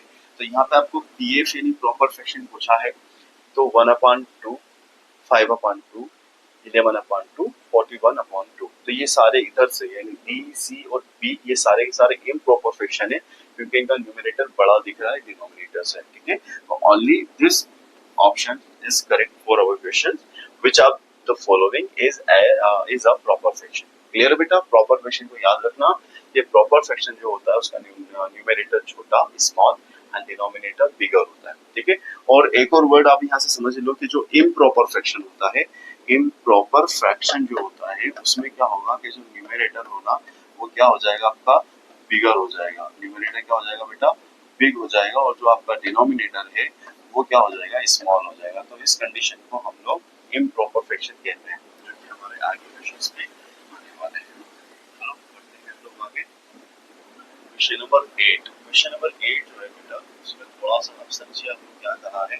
उसने आपको ये कहा है कि the fraction represent the shaded portion. ये जो हमको एक डायग्राम दिया है, उस डायग्राम में हमें फ्रैक्शन को रिप्रेजेंट करना है। तो कैसे रिप्रेजेंट करेंगे बेटा, तो चलिए बेटा मैं आपको एक छोटी सी चीज आपको यहाँ पे समझाता हूँ। I have a circle and ये जो सर्कल है ना, इस सर्कल को अभी हम ओनली वन पार्ट्स में करेंगे। फॉर एग्जांपल ये जो चपाती है या रोटी है, आप इसको रोटी बोल लीजिए, ये वन पार्ट है अभी फिलहाल में। अब मुझे इसे 4 लोगों में डिवाइड करना है, तो 4 लोगों में जब इसको डिवाइड करूंगा तो क्या मैं ऐसे ही करूंगा, इसी तरीके से। अब जब मैंने इसको 4 लोगों में डिवाइड किया ना, उनमें से एक जो कपल था उसने इस रोटी को खा लिया। क्या कर लिया बेटा, खा लिया। तो एक रोटी हमारे पास में खत्म हो गई। अब आपसे कोई पूछेगा बताओ कि कितनी रोटी खाई गई, फ्रैक्शन में बताना है। क्या बताना है, फ्रैक्शन में बताना है कि कितनी रोटी खाई गई। तो इसको बताने के लिए हम क्या करते हैं बेटा कि हम किसी भी एक डायग्राम के जितने पार्ट करते हैं, जैसे 1 2 3 4, इस सर्कल के मैंने 4 पार्ट करें, तो उसका जो डिनोमिनेटर है ना बेटा 4 बन जाएगा। और उसमें से जितने पार्ट के बारे में कुछ कहा जाए कि ये कितना फिल है या खाली है या ये चपाती खाली गई, तो जितना भी वो पार्ट जो है खत्म हुआ है ना, उसको हम उसके न्यूमरेटर में रखते हैं, तो हमने इसको रख दिया 1/4। फॉर एग्जाम्पल अगर मैं इसके और कई सारे टुकड़े करता, जैसे मैं आपको यहाँ पे समझाना चाहूँ, जैसे मेरे पास में एक और क्वेश्चन है, जैसे मैंने एक सर्कल और लिया बेटा, और इस सर्कल के मैंने इतने पार्ट्स कर दिए, इतने पार्ट्स मैंने कर दिए, और अब आगे कोई मुझसे पूछे, और इसके साथ में एक और चीज हुई कि ये जो पार्ट है ये मैंने फिल कर दिए हैं, ये पार्ट्स जो मैंने क्या कर दिया, फिल कर दिए, और अब आपसे कोई पूछ रहा है कि बताओ कितने पार्ट्स फिल कर दिए, देयर आर हाउ मच या how many parts are fill. तो सबसे पहले तो मैं क्या करूंगा, क्वेश्चन को समझूंगा कि उसने जो फिल पार्ट है ना उसके बारे में पूछा है, तो उसको बताने के लिए मुझे क्या करना पड़ेगा, सबसे पहले मैं क्या करूंगा, ये जो सर्कल है मैं सर्कल के जितने पार्ट्स किए उसको काउंट करूंगा, जैसे 1 है ना, 2 1 2 3 4 5 6 7 और 8, टोटल मैंने इसके 8 पार्ट्स किए हैं। अब उससे पूछा कि how many parts are fill, मैंने पूछा 1, मैंने काउंट किया 1 2 एंड 3 पार्ट्स आर फिल, तो मैं इसको लिखूंगा कैसे 3/8। तो बेटा आप इस फ्रैक्शन को या फिर आप इस डायग्राम को देखिए, फिगर को देखिए और देखिए कि क्या है, टोटल पार्ट्स कितने किए इसमें, रेक्टेंगल के 1 2 3 एंड 4, टोटल 4 पार्ट्स किए हैं। और उसके बाद क्वेश्चन में पूछा है था fraction representing the shaded portion, shaded portion, ये शेडेड पोर्शन, तो कितने पोर्शन को शेड किया गया है, 1 पोर्शन को शेड किया गया है, तो हम इसका आंसर देंगे बेटा 1/4, हम इसका आंसर देंगे। क्लियर? आई थिंक आप सभी को ये चीज समझ में आ चुकी होगी। अब एग्जाम में चाहे किसी भी तरीके का हो पूछे शेडेड वाला, आप इजीली उसको बता पाएंगे। नेक्स्ट क्वेश्चन है कि the simplest form of 12/20, the simplest form of 12/20, 12/20 का सिंपलेस्ट फॉर्म क्या है, तो बेटा अभी थोड़ी देर पहले हम लोगों ने सीखा था कि 1 2 एंड अपॉन में कितना है आपका 20, 12/20 का सिंपलेस्ट फॉर्म क्या है। सिंपलेस्ट फॉर्म के लिए हमें एक ही बात को हमेशा अपने माइंड में रखना है कि हम जब भी किसी का सिंपलेस्ट फॉर्म या उसका लोएस्ट फॉर्म को करते हैं, तो हम दोनों डिनोमिनेटर को भी और न्यूमरेटर को भी हमें उसे कट करना पड़ता है बाय द सेम नंबर से कट करना पड़ता है। ओके, तो same number 12/20, so we are cut the number by 2, I think 4 से भी कट हो जाएगा, तो 2 से भी कट कर सकते हैं, 4 से भी कट कर सकते हैं, तो चलिए पहले 4 से कट करते हैं। 4 3s are 12 and 4 5s are 20, तो आंसर में आया 3/5। ओके, 3/5, तो answer is 3/5। Okay, now next question, which of the following is an improper fraction?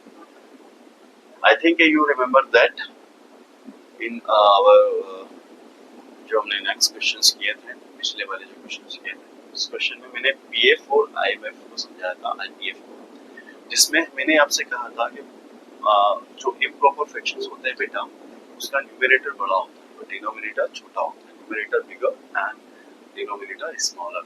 तो जहां पर भी जिस ऑप्शंस में आपको डिनोमिनेटर आपको छोटा दिखे एंड आपका जो न्यूमरेटर बड़ा दिखे, वो आपका आंसर होगा, बिकॉज आप उसने हमसे पूछा है इम्प्रॉपर फ्रैक्शन। तो 1/4 ये तो प्रॉपर फ्रैक्शन है, 11/3, yes this is our answer because of 3/4 proper fraction, 1/2 proper fraction.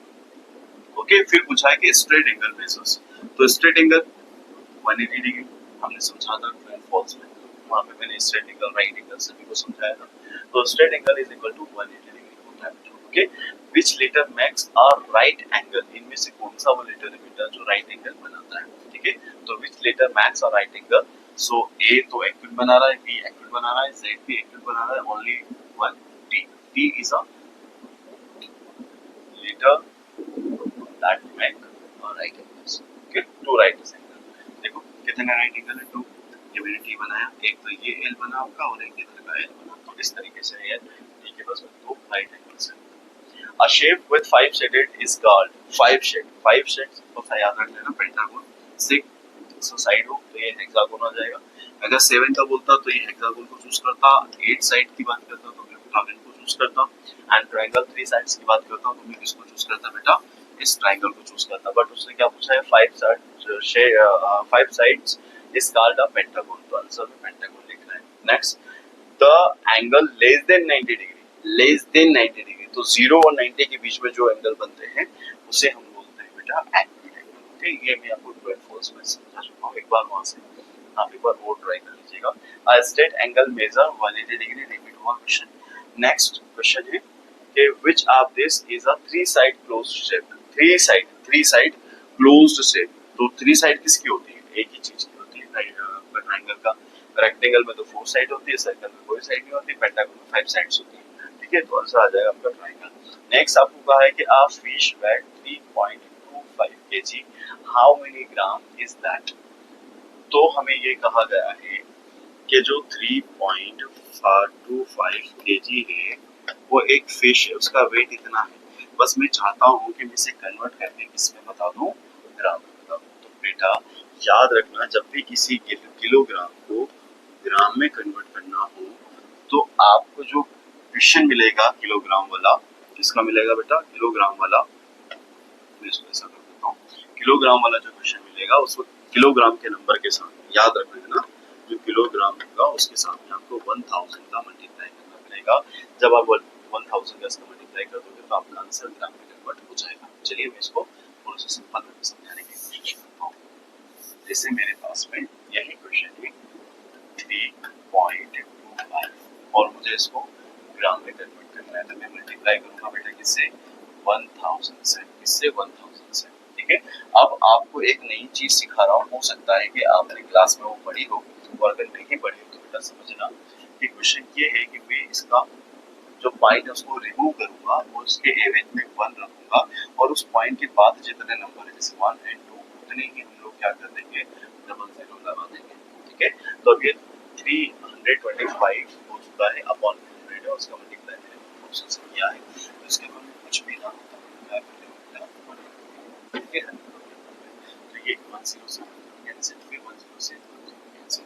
अब हमारे पास में है 325 मल्टीप्लाई बाय 10 और यहाँ पे 1 1 जा 1। आगे तक इसको सॉल्व करेंगे बेटा तो क्या होगा? तो यही पे कर देते हैं। तो जब भी किसी नंबर का 10 के साथ मल्टीप्लाई करता हूँ तो ज्यादा आपको मल्टीप्लाई करने की जरूरत नहीं है। क्या करना है कि सेम नंबर को एज इट इज रख दीजिए और उसका आगे जीरो लगा दीजिए, बस हो गया आपका काम। अब में क्या करोगे आप 1, लेकिन इस 1 को लिखे या ना लिखे एक ही बात है, तो आपका सीधा सा आंसर निकल जाएगा 23250 ग्राम। तो देखो कहाँ पे हुआ आपका आंसर, तो 3250 ग्राम ये आपका आंसर हो चुका है। ओके बेटा, this question, the question is fill in the blanks. So this is a very nice question, fill in the blanks question number 4. I think numbering में थोड़ा सा इशू है, तो आप थोड़ा सा नंबरिंग के ऊपर फोकस ना करते हुए आपसे क्वेश्चन के ऊपर फोकस कीजिएगा। मुझे कहा कि fill in the blanks है बेटा, तो our rectangle has two pairs of क्या? बार क्या हो सकता है? तो our rectangle has two pairs of dash sides। सबसे पहली बात हमें रेक्टेंगल को बनाना पड़ेगा, तभी तो आपको समझ में आएगी कि मैं किसकी बात कर रहा हूँ। देखो जो रेक्टेंगल होता है ना उसमें टू पेयर्स होते हैं, किसके? साइड्स के। तो बताइए किसके कौन कौन से साइड्स? तो रेक्टेंगल की एक प्रॉपर्टी है बेटा कि उसके जो अपोजिट साइड्स होती है ना, जैसे ये साइड और ये साइड, ये दोनों साइड एक दूसरे के इक्वल है और ये दोनों साइड एक दूसरे के इक्वल है। ठीक है, तो मुझे कहा कि a rectangle has two pairs of opposite sides, opposite side।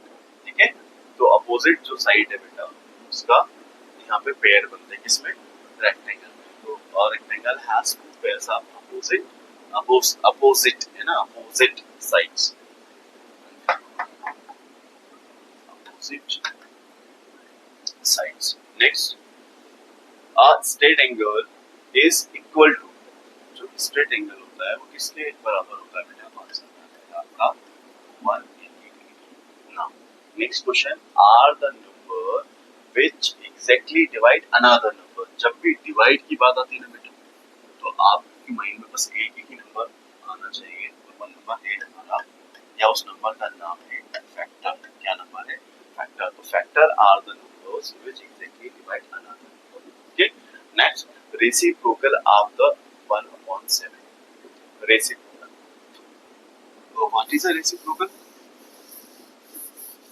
Reciprocal क्या होता है? तो बेटा याद रखना कि जो reciprocal होता है, क्या जो reciprocal होता है ना, क्या होता है reciprocal? तो reciprocal होता है किसी भी चीज को रिवर्स करना है ना, उसको रिवर्स करना। फॉर एग्जाम्पल जैसे 1 अपॉन में 7 है, इसका रेसिप्रोकल क्या होगा, इसको उल्टा करके लिखना। जैसे मैं इसको क्या कर दूंगा, 7 अपॉन 1 कर दूंगा। तो देखिए जो डिनोमिनेटर था वो न्यूमरेटर बन गया रेसिप्रोकल में, और जो न्यूमरेटर था वो आपका डिनोमिनेटर बन गया। तो रेसिप्रोकल का मतलब होता है उसको उल्टा कर देना या उसका रिवर्स कर देना, ठीक है। तो इसका आंसर आ जाएगा 7 अपॉन 1। नेक्स्ट 3 अपॉन 4, फिर उसके बाद दिया है 8 प्लस का साइन है, और उसके बाद दिया हुआ है 8 अपॉन 4। तो बेटा ये सम है, इस सम को कैसे करना, सबसे पहले मैं लिखूंगा 3 अपॉन 4 प्लस 8 अपॉन 4। जब भी आपके पास ऐसे फ्रैक्शंस आ जाए कंपेयर करने पे, वो आपको लाइक फ्रैक्शन दिखेगी। तो लाइक फ्रैक्शन की डेफिनेशन या लाइक फ्रैक्शन को हम लोग कैसे पहचाने, तो लाइक फ्रैक्शन को हम ऐसे पहचान सकते हैं कि अगर मोर देन 2 या मोर देन 1 फ्रैक्शंस हैं और उनके डिनोमिनेटर सेम है, तो हम उसे लाइक फ्रैक्शन कहते हैं। और ऐसे फ्रैक्शन का सम करना बहुत ज्यादा इजी होता है। करना क्या होता है इसमें, तो सबसे पहले बेटा आपको क्या करना है, ड्रॉ अ लाइन एंड दोनों के जो डिनोमिनेटर है ना, दोनों के डिनोमिनेटर को एक बना दीजिए, ठीक है। फिर उसके बाद आप क्या करोगे, जो नंबर आपके न्यूमरेटर में उनको आपस में अगर प्लस है तो प्लस करना है, माइनस है तो माइनस करना है। फॉर एग्जांपल 3 प्लस 8, तो आप क्या करोगे 3 प्लस 8। तो जब आप इसको सॉल्व करेंगे बेटा तो इजीली आपका आंसर आ जाएगा 3 प्लस 8 इज इक्वल टू क्या होगा बेटा 11, और अपॉन में आएगा आपका 4। तो बस यही आपका आंसर है। तो आपने इसको लिख दिया 11 अपॉन 4, ये आपका आंसर है। क्वेश्चन नंबर 8 के बाद क्वेश्चन नंबर 9 का देखेंगे आप। क्वेश्चन का सीक्वेंस थोड़ा सा गड़बड़ है, तो आप बस ऐसे ही देख लीजिए। एक क्वेश्चन आपके पास इधर भी है, यहाँ पे आपको माइनस वाला दे रखा है बेटा, तो चलिए हम लोग माइनस वाले को भी करके देखते हैं, ठीक है। माइनस वाले, माइनस में है question number 9, 50 upon 8 minus 9 upon 8, 9 upon 8। यहाँ पर भी जब आप इसे देखेंगे बेटा तो ये भी लाइक फ्रैक्शन में दोनों के डिनोमिनेटर सेम है, तो वही काम करेंगे बेटा, draw a line and make a denominator only one of both fractions. And आपको क्या करना है, 50 माइनस 9, क्या करना है 50 माइनस 9, सो 50 माइनस 9 ये भी नहीं किया, ओके। अब सॉल्व कर दीजिए। 15 में से अगर हम 9 को माइनस करेंगे तो कितना बचेगा हमारे पास में 6, तो 6 अपॉन में 8 है ना। 15 माइनस 9 कितना बचा आपका 6, और अपॉन रहेगा 8। अब ये नंबर कट हो सकते हैं, तो यस ये नंबर कट हो सकते हैं। कैसे कट करेंगे, 2 से कट होगा, 2 3 जा 6, 2 4 जा 8। आंसर में आएगा आपका 3 अपॉन में 4। सिंपलेस्ट फॉर्म में रखना जरूरी है, बिकॉज ऑफ में जो फ्रैक्शंस अगर कट होते हैं, अगर आप ये सीख चुके हैं कि सिंपलेस्ट कैसे करना, सिंपलेस्ट फॉर्म में कैसे रखते हैं, तो आपको सिंपलेस्ट फॉर्म में करना है, ठीक है। तो इसका आंसर आ जाएगा बेटा 3 अपॉन में 4, ओके। नेक्स्ट क्वेश्चन है कि 1:1/3 ऑफ 9, 1:1/3 ऑफ 9 कैसे सॉल्व करेंगे बेटा, कि जब भी किसी भी दो नंबर्स के बीच में ऑफ वाला कोई मीनिंग आ जाता है तो हम क्या करेंगे, तो 1:1/3 ऑफ 9 ये मेरे पास में लिखा हुआ है। अब मैं क्या करूंगा बेटा, मैं इसको सॉल्व करूंगा। तो मैं इसको सॉल्व कैसे करूंगा, सबसे पहले यहाँ पे आ जाते हैं 1:1/3। जब मैं इसको सॉल्व करूंगा तो क्या होगा, इसको सॉल्व करके देखते हैं। देखो 1:1/3 ऑफ 9, हमें क्या करना पड़ेगा कि इस ऑफ को सॉल्व करना पड़ेगा, और ये जो मिक्स्ड फ्रैक्शन है मुझे इसको भी सॉल्व करना पड़ेगा। तो मिक्स्ड फ्रैक्शन को कैसे सॉल्व किया जाता है बेटा, तो मिक्स्ड फ्रैक्शन को सॉल्व किया जाता है इस तरीके से, जैसे मेरे पास में है 1:1/3, मैं क्या करूंगा, इसको इसके साथ में डिनोमिनेटर को मल्टीप्लाई 1 के साथ में जो भी होल नंबर है इसके साथ हम इसे मल्टीप्लाई करेंगे, तो multiply with denominator and whole number. तो मल्टीप्लाई हुआ 3 1 3, और जो भी आपका न्यूमरेटर है उसमें के जो प्रोडक्ट आपको मिला है उस प्रोडक्ट को आप प्लस कर दीजिए। तो 3 1 3 प्लस 1 कितना हुआ 4/3। तो जब हमने इसको सॉल्व किया तो कितना 4/3, और ऑफ का मल्टीप्लाई मतलब ऑफ का मतलब होता है बेटा मल्टीप्लाई, तो ऑफ के प्लेस में हम लोग क्या रखते हैं, मल्टीप्लाई का साइन रखते हैं। अब वही कंडीशन है 9 के अपॉन में कुछ भी नहीं है, तो हम लोग 9 के अपॉन में बेटा किस मानेंगे 1, okay. Again we are solve that, okay 3 1 3 and 3 3 9। अब आपके पास में नंबर बचा है 4 मल्टीप्लाई बाय 3 और 1 मल्टीप्लाई बाय 1। तो इस 1 का तो कोई रोल नहीं है, लेकिन फिर भी आपको समझ आ रहा है इसको मैंने लिख दिया है। तो 4 3 सा बेटा कितना होता है 12। आप 12/1 या ओनली 12 भी इसका आंसर दे सकते हैं। तो बेटा इसका आंसर आ जाएगा ओनली 12। ओके, फिर आपके पास में क्वेश्चन और है 11 वाला इसी के जस्ट पास में। ये हाफ, ये जो एक डायग्राम बनाया है उसमें देखो एक डायग्राम दिया है, इस तरीके का कोई डायग्राम उसने दिया है। ये डायग्राम है और इसको हाफ टर्न दिलवाना है। ये उसने बोला है कि आपके पास में डायग्राम है, इस डायग्राम को हाफ टर्न दिलवाइए। हाफ टर्न का क्या मतलब होता है? सो आई थिंक कि आपने पढ़ा तो है कि हाफ टर्न होता क्या है, लेकिन चलो एक बार और समझते हैं इसको। हाफ टर्न देखो कि जब भी हमें किसी को हाफ टर्न दिलवाना हो तो आप एग्जाम में आपको कुछ टर्न टाइप की मिलेगी, जैसे आपको मिलेगा 1/4 टर्न। तो 1/4 टर्न का मतलब होता है बेटा 90 डिग्री। क्या होता है 1/4 टर्न का मतलब क्या होता है 90 डिग्री। तो जब भी मुझे किसी भी डायग्राम को 90 डिग्री टर्न दिलवाना है, जैसे मान लीजिए मेरे पास में एक सर्कल है और मुझे इसे 90 डिग्री टर्न दिलवाना है, तो 90 डिग्री का क्या मतलब होता है एक ऐसा एक ऐसा। अगर उसका फेस इधर है तो वो उठ के कहाँ चला जाएगा, इधर चला जाएगा, और इधर है तो इधर इधर आ जाएगा। तो जब मैं इसको 90 डिग्री टर्न दिलवाऊंगा तो ये जो है ना ये फेस इसका ये वाला जो फेस है वो इधर आ जाएगा। तो मैंने इसको लिखा इस तरीके से, और यहाँ पे ये हो गया इसका 90 डिग्री टर्न या 1/4 टर्न। अब प्रॉब्लम ये है कि मुझे तो 1/2 टर्न या और कितना हाफ टर्न दिलवाना है। तो हाफ टर्न का मतलब क्या होता है हाफ टर्न? तो बेटा हाफ टर्न का मतलब होता है 180 डिग्री टर्न दिलवाना। कितना 180 डिग्री टर्न दिलवाना। मेरे ख्याल से ये आपको 1/4 टर्न दिलवाना आ चुका होगा। मैं आपको हाफ टर्न को एक बार सिखा देता हूँ। फॉर एग्जाम्पल आपके पास में एक ट्राइंगल है और इसके ऊपर हमने एक टर्न दिलाने के लिए एक एरो बनाया ताकि हम इजीली उसको टर्न दिलवा सकें। जब मुझे इसका 90 डिग्री टर्न दिलवाना हुआ तो इसका फेस इधर हो जाएगा, और 180 डिग्री में इसका टर्न जो दिलवाते हैं बेटा, तो ये जो एरो ऊपर है ना वो बिल्कुल नीचे आ जाता है, सेम इसके अपोजिट होता है। तो इसी को हम बोलते हैं हाफ टर्न दिलवाना। ठीक है, तो अब हमारे पास में डायग्राम ये तो हमने समझने के लिए यहाँ पे ट्राइंगल ले लिया है, लेकिन हमें तो क्या करना है, ये जो इसने फिगर दिया है उसी को हाफ टर्न दिलवाना है। तो चलिए इसी को हाफ टर्न दिलवाते हैं। ठीक है, तो इसको हाफ टर्न दिलाने के लिए याद रखना है कि ये जो एरो इसने ऊपर बना रखा है वो एरो बेटा कहाँ आ जाएगा, तो वो एरो बेटा आ जाएगा नीचे। आ जाएगा बेटा नीचे, वो एरो आ जाएगा। बस ये इसका हाफ टर्न हो गया। तो इसका हाफ टर्न आप इस तरीके से बना दीजिएगा इस फिगर का, तो यहाँ पे इसका आंसर आ जाएगा इस तरीके से। ये इसका आंसर हो गया। Okay, next, the weight of a fish is measured इन। जो फिश है उसका मेजर किसमें करते हैं? तो यस, फिश को भी हम लोग किलोग्राम के अंदर ही मेजर करते हैं। तो बेटा ये आपके चूज का करेक्ट। नेक्स्ट क्वेश्चन हमारे पास में और भी कुछ क्वेश्चन है, इससे मैं थोड़ा सा देख लेते हैं आपके ये क्वेश्चन।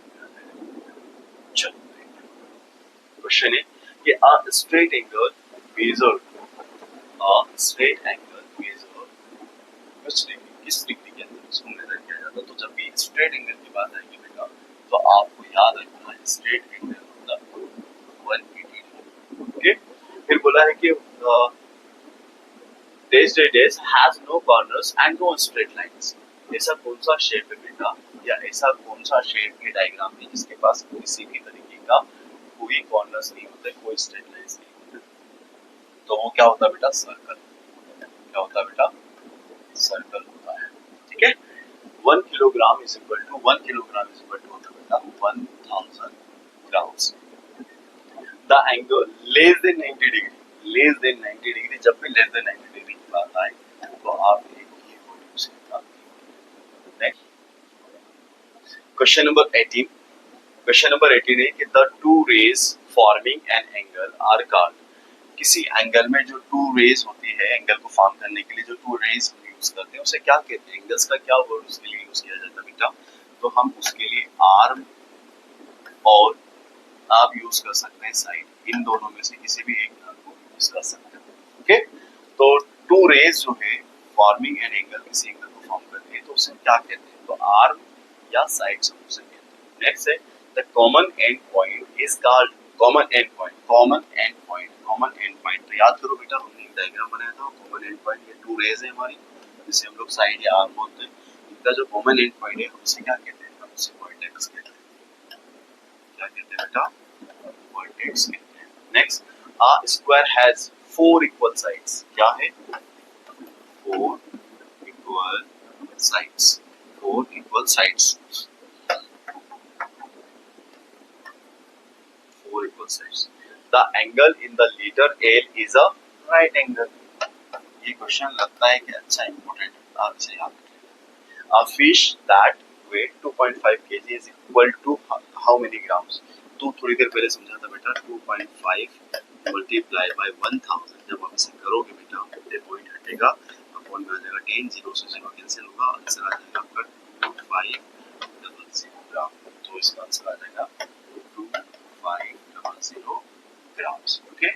फिर days angle are more than 180 degree but less than 360 degree. तो जो 180 और 360 के बीच में अंतर बेटा उसे एक नाम से कहते हैं रिफ्लेक्स एंगल. क्या एंगल बेटा रिफ्लेक्स एंगल. नेक्स्ट क्वेश्चन है 1000 gram is equal to 1 kilogram. तो ये तो मेरे ख्याल से आपका इजी होगा, ये आपको समझ आ चुका होगा. अब हमारे पास में आए बेटा कुछ कोई क्वेश्चन है, अब आप इसको देखिए. और ये जो क्वेश्चन है बेटा ये मेज द फॉलोइंग के क्वेश्चन है. मेज द फॉलोइंग ये हमारा लास्ट क्वेश्चन है आज का, आज के सेशन का, जिसमें हम लोग मेज द फॉलोइंग को पूरा कंप्लीट करेंगे. सबसे पहले कुछ कंसेप्ट आपको पता होना चाहिए. यहाँ पे बहुत इजी कंसेप्ट है. जैसे इसने लिखा एरिया ऑफ स्क्वायर, तो आप एरिया स्क्वायर को क्या जानते हैं? एरिया ऑफ स्क्वायर क्या होता है? Side multiply by side. ये कंसेप्ट आपको पता है तो आप यहाँ पे पूरी लिस्ट में से भूल लोगे. ठीक है, तो मुझे बताइए जब उसने बोला, क्या बोला कि एरिया ऑफ स्क्वायर, तो एरिया ऑफ स्क्वायर आपने क्या किया कि साइड मल्टीप्लाई साइड होता है. तो आपको कहाँ दिख रहा है? हमको दिख रहा है वो ये यहाँ पर, देखो दिख रहा है आपको. Area of square is equal to side multiply by side. ये आपको अगर कंसेप्ट क्लियर है तो आप नंबरिंग डाल सकते हैं, आप इसे मैच कर सकते हैं, कोई प्रॉब्लम नहीं. Okay. Next area of rectangle. तो एरिया ऑफ रेक्टेंगल क्या होता है? एरिया ऑफ रेक्टेंगल होता है बेटा लेंथ मल्टीप्लाई बाय विड्थ. तो हमने देखा कि एरिया हो गया हमारा length multiply by width. Next area of triangle. तो अब बात आती है बेटा एरिया ऑफ ट्रायंगल. एरिया बताना है. ठीक है, एरिया बताने के लिए पेरीमीटर की बात नहीं हो रही है ना, एरिया की बात हो रही है. तो एरिया ऑफ ट्रायंगल बेटा उसका हो जाएगा 1/2 बेस इनटू हाइट. ये हो गया आपका एरिया ऑफ ट्रायंगल का. Next perimeter of square. Perimeter of square, perimeter of square. तो जब भी किसी भी चीज की बाउंड्री पता करनी होती है हमें, तो हम क्या करते हैं उसके सारी साइड्स को प्लस करते हैं या 4 के साथ, मतलब साइड के साथ में 4 को मल्टीप्लाई करते हैं. तो 4 मल्टीप्लाई बाय साइड यहाँ पे दिखेगा वो पेरीमीटर है. किस चीज का बेटा? वो पेरीमीटर है हमारा इसका स्क्वायर का.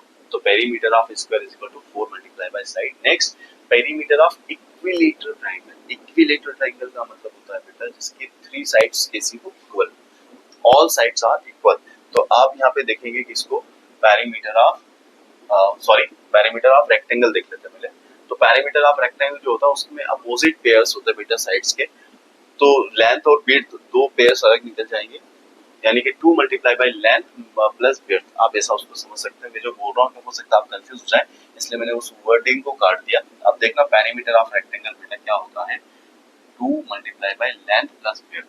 ये कैसे आया मैं आपको समझा देता हूँ क्योंकि माइंड में आया है तो मैं आपको समझे देता हूँ. फिर आप बोलो सर आपने क्या बोला और क्या समझा, समझ नहीं आया. तो चलिए देखो, ये जो लेंथ, ये जो रेक्टेंगल है इसका ये हमारी लेंथ या इसको विड्थ मान लीजिए आप, इसको भी आप विड्थ मान लीजिए. ये लेंथ है, ये लेंथ. आप क्या करोगे, कितने विड्थ है आपके पास में, आप करेंगे सर एक विड्थ, एक लेंथ, एक विड्थ और एक लेंथ है. ठीक है, आपने क्या किया 1 and 2, 1 and 2 ये दोनों जो है दोनों लेटर्स लेंथ और विड्थ है 2 टाइम्स आ रहे हैं. तो इसलिए हम 2 को क्या कर लेते हैं बाहर कॉमन निकाल लेते हैं. ठीक है, हम लोग मल्टीप्लाई का साइन लगाते हैं फिर ब्रैकेट लगाते हैं. अब हमने क्या लिखा अंदर लेंथ लिखी, अंदर तो लेंथ थी हमारी. तो जो हमारे पास में 2 को कॉमन लिया और 2 कॉमन किसका है लेंथ और विड्थ का है. तो इस तरीके से बेटा ये कॉन्सेप्ट हमारा बनता है. ठीक है, ये कॉन्सेप्ट इस तरीके से हमारा बन जाता है. तो चलिए आप ये याद रखेगा कि इस तरीके से क्वेश्चन बना है. क्या किया तो perimeter of rectangle is equal to length multiply by width. अब फिर पूछा perimeter of equilateral triangle. Perimeter of equilateral triangle कैसे निकालेंगे बेटा पेरीमीटर ऑफ इक्विलेटरल ट्रायंगल. तो हमें सबसे पहले पता होना चाहिए कि इक्विलेटरल का क्या मतलब होता है, जिसकी 3 साइड्स कैसी होती है इक्वल, और उसका हमें क्या फाइंड करना. पेरीमीटर मतलब उसकी बाउंड्री. तो आप देखिए इसमें हमको यहीं पे वो ऑप्शन मिला 3 मल्टीप्लाई बाय साइड. तो हमने इसका जो आंसर है बेटा क्या दिया 3 multiply by side. Next reciprocal of 3/2. Reciprocal का मतलब है बेटा उसको अपोजिट कर देना. ठीक है, तो 3/2 का अपोजिट क्या होगा 2/3. फाइंड करो, ये रहा हमारे पास में आंसर. ठीक है, improper fraction न्यूमरेटर बड़ा, numerator bigger and denominator smaller. So हमें मिल रहा है यहाँ पर ये क्वेश्चन है मिक्स्ड फ्रैक्शन। मिक्स्ड जो फ्रैक्शन होता है बेटा उसमें एक होल नंबर और एक प्रॉपर फ्रैक्शन होता है, ठीक है, हमने भी थोड़ी देर पहले सॉल्व किया था उसको, ये रहा मिक्स्ड फ्रैक्शन, ठीक है, आप देख लीजिएगा। नेक्स्ट 1 + 2 + 1 + 2, तो देखो यानी कि 1/2 + 1/2, थोड़ा बोलने में मिस्टेक हो गया है ना, 1/2 + 1/2। तो बेटा आपने क्या किया, आपने क्या किया, दोनों के डिनोमिनेटर सेम, दोनों का डिनोमिनेटर एक हो जाएगा, फिर दोनों को प्लस कर देंगे, 1 + 1 क्या होगा 2/2। जब आप इसको सॉल्व करोगे तो 2 1 2 2 1 2, तो क्या आंसर आएगा 1/1। इसको क्या लिख सकते हो 1, तो इसलिए इसका आंसर हो जाएगा बेटा ये वाला, ठीक है। तो चलो और बढ़ते हैं, हम लोग आगे बढ़ते हैं, देखते हैं। अब हमारे पास में है ये वाला राइट एंगल, तो right angle is exactly 90 degree, so this is a complete angle exactly 360 degree, ये रहा। and again straight angle 180 degree, and again 1 kilogram बेटा 1 kilogram 1000 gram, 1000 gram, 1 liter is equal to 100 1000 ml, 1 kilometer is equal to 1000 meter, okay. So ये हमारा पूरा के पूरा part हमारा यहाँ पे क्या होता है बेटा कंप्लीट होता है। मेरे सारे क्वेश्चंस यहाँ पे कंप्लीट करा दिए हैं, आप एक बार इसका रिवीजन अच्छे से देख लीजिएगा, और आपके एग्जाम के लिए आपको बहुत सारी मतलब विशेष है मेरी तरफ से, आप अच्छे से दीजिए। Best of luck, thank you very much for this.